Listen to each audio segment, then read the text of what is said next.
Okay, we're back over here in Rabbi Tass's book on Bechira and free will, and he says like this today, Ahava, love. What does love have to do with free will?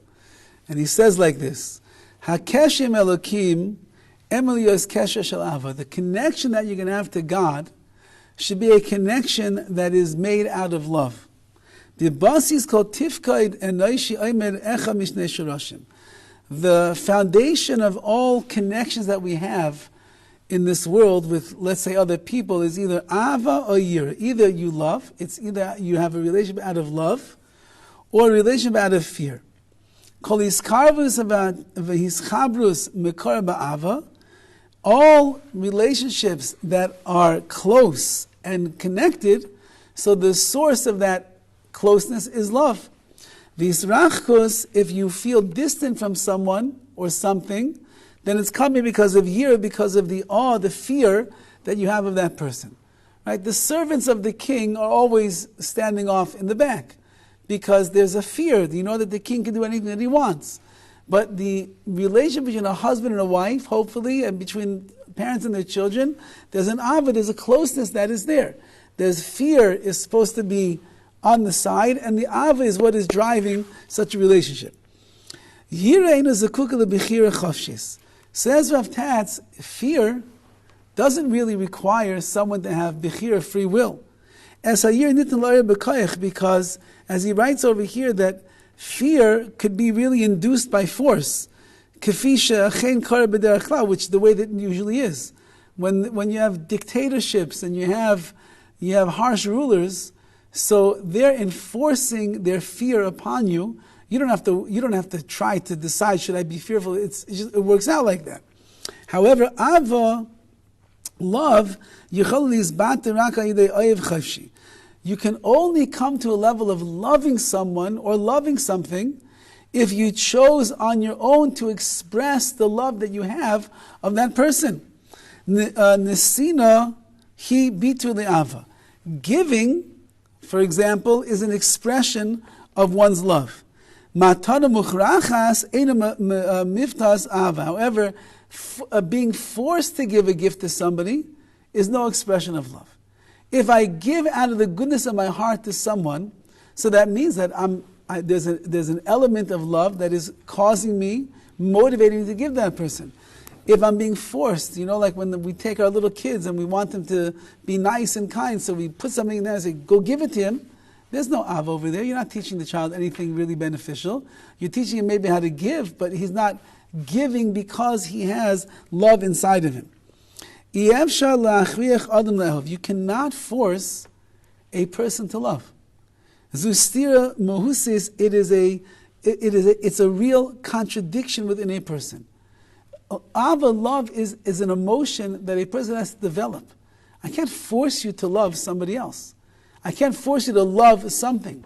If you don't like something, you don't like somebody, it's up to you to work on yourself to get to the point where you can see the redeeming qualities of why it is that you should love that person, you should love that thing.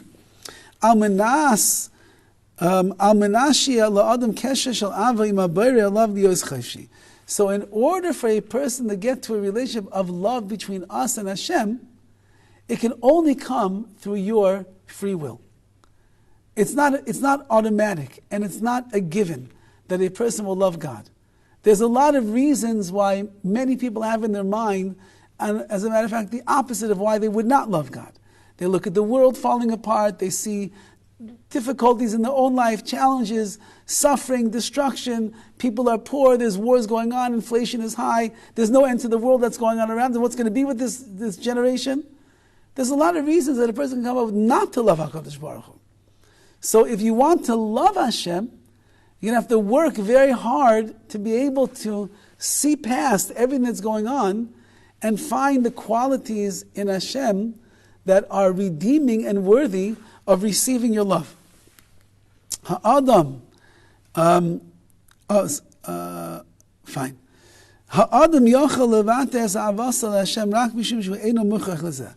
So man is able to express his love to a God precisely for the reason because we are not being forced to love Hashem. Love is not an emotion that is forced. Love is an emotion that is developed, and it is coming from inside a very deep place that wants to express that. Agents that have no free will have no way to ever express love. And he's going to explain what that means. Who are these agents? Lemalachim, there are angels in the spiritual worlds. Ein bechira chafshis, they don't have free will. And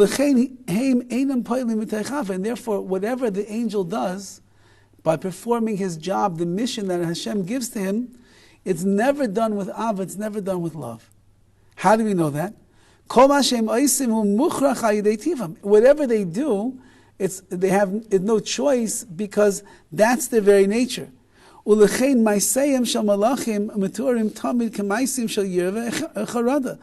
therefore, whenever we find statements in Tanakh, in the Torah, or we find in Chazal, in our sages, about, or we find in our davening during the day, we find about the angels, it only talks about them in the realm of yira, of fear, v'charada, and trembling.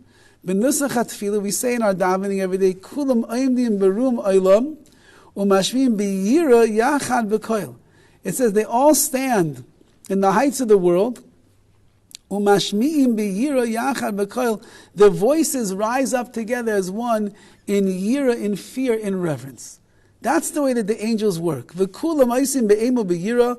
All of the angels, they do their actions be'emu, with fear and with trepidation, by doing the will of their Creator.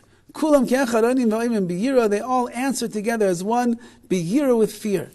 Ein kam bitum shel ava im yira k'fi shehem moifim ha'kesher l'bnei adam. However, when it comes to mankind, it's not like that. The angels have no expression of love. But a human being is not like that, because it says, "V'yachad levaveinu li'avo liyireh shemecha." Together, Klal Yisrael comes together. There is an element of yirah. That's the lower level of serving of God. But then it says, "Li'ava," to love HaKadosh Baruch Hu es shemecha. We love Hashem's name. Kashe'im bechira chavshis ein ava rak pachad. If a person doesn't have love, if a person would not have true free will, so then they would never be able to come to a place of ava, of loving someone or something else. Rather, pachad, they would just live in this fear or this awe or this reverence all of the time. So in order to create a real relationship with Hashem that's going to be based upon ava, based upon love, a person must have this medium of Bechira, free will. And he says, the truth of the matter is, if you look in the days when Mashiach will come, our sages point to, when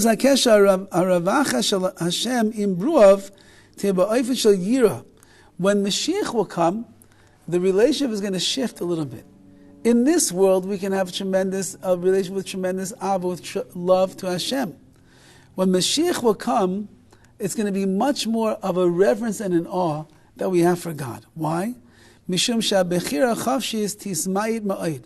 Because free will is going to diminish tremendously in the days of Mashiach. Why do we have free will? We have free will because things are not clear to us. This is good, and sometimes the bad also looks good. Or the bad looks bad, but sometimes the good also looks bad. And we're not sure what's right and what's wrong. What's the blessing, what's the curse? What is the life, what is the death? What is good and what is bad? It's very unclear to us. So we live in a world where clarity is what we are striving for, but it's not always so simple to figure that out. When Mashiach will come, when the Messiah will come, the whole world is going to be living under the revelation of God. Once that God's revelation is in the world, everything becomes clear. You'll know what is right and what is wrong. You'll know what is blessing and is curse, what is death and what is life. You'll know what to do and what not to do. So your level of Bechira, free will, when Mashiach will come, is going to be diminished drastically. If that's the case, so then Ava, then love, which is an expression of my free will, is going to be diminished as well. And the person is going to be living in a world of the reverence and the awe of God. Kasha Adam nifgashim me'emes panim el panim, just like a person knows. when you confront truth and you see reality in front of you, so then there's no choice. A person is, for example, is a diabetic. And the doctor says, sir, if you eat X amount of grams of sugar in a day, so you're ending up in the emergency room. So the reality of your life right now is, I cannot eat more than 5 grams of sugar a day. So you'll be a fool, you'll test it out. And you end up eating 20 grams of sugar today, and you end up in the emergency room. So your reality is, the truth for your life is, I cannot eat sugar because it will put me in the emergency room. So when somebody puts a Snicker bar in front of your face and says, here, have a bite, it's a choice not to eat. It's obvious to you. If you care about yourself, and you love yourself, and you want to remain healthy, and you don't want to end up in the emergency room, so then you're not going to eat the candy bar. That's clear. So your free will is taken away at that moment because the choice is not a choice. The decision was already made. I care about myself. I love myself. I don't want to get sick, so I'm not going to go there into the emergency room. So I'm not going to eat the candy bar.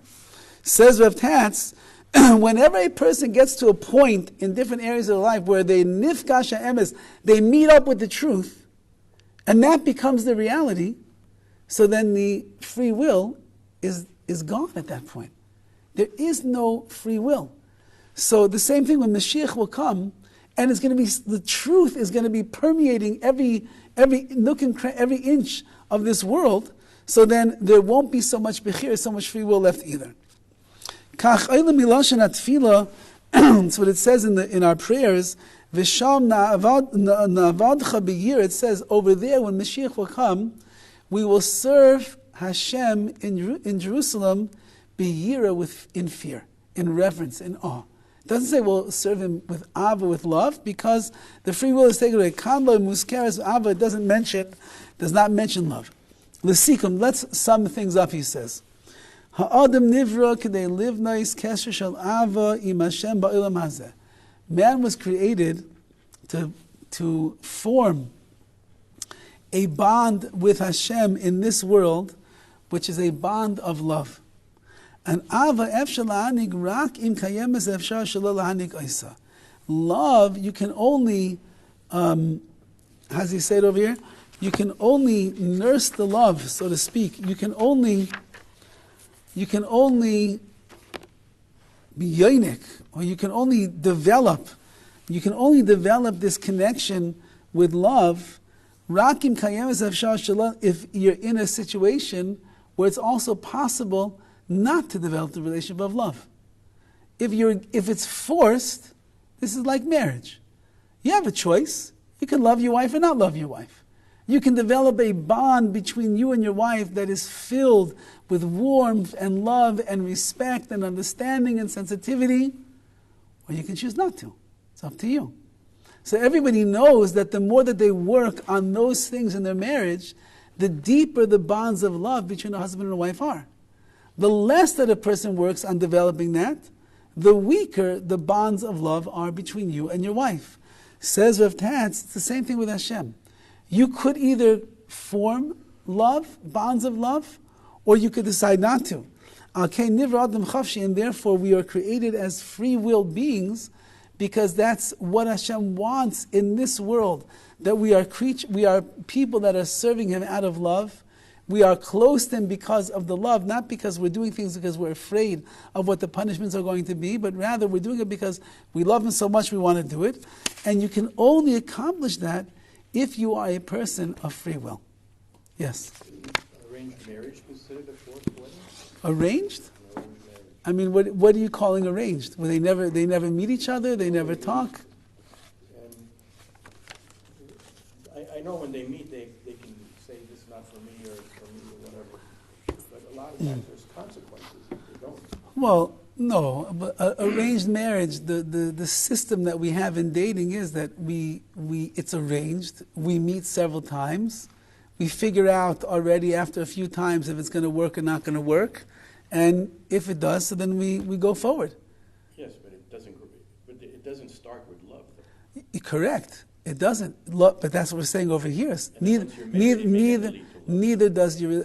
No, but if you see enough of the ingredients between you and the woman that you are dating, that there is there is the overlap, and there is the chemistry, and there is the getting along, and there is the goals, similar goals in mind, and the kind of life that you want to lead, and so on and so forth, so then there's already enough of the sparks of, we'll call it the good feelings of love that are there, that we know that it's something that's going to develop over the years.